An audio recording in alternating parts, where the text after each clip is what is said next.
महाराष्ट्रातील जवळजवळ 2,40,00,000 महिलांना लाडक्या बहिणीचा लाभ मिळत आहे आणि ही स्कीम सामान्य महिलांसाठी खूप महत्त्वाची आहे. कारण आता जी महागाई वाढलेली आहे, मोबाईलचे रिचार्जसुद्धा महागलेले आहेत.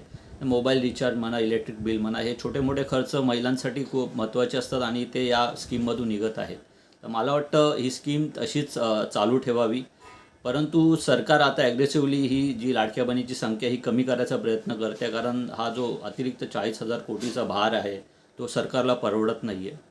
तर अशा परिस्थितीत मला वाटतं जर का बहिणींची संख्या कमी करण्याच्या ऐवजी सरकारने भ्रष्टाचारावर नियंत्रण आणलं आणि जो पैसा लिकेज होतो आहे भ्रष्टाचारामध्ये, ज्या प्रकारचा वेस्टेज होतो भ्रष्टाचारामध्ये, तो जर का कंट्रोलमध्ये आणला तर नक्कीच ही स्कीम चालू ठेवता येईल आणि याचा लाभ सरकारलासुद्धा त्यांच्या इलेक्शनमध्ये नक्कीच मिळेल.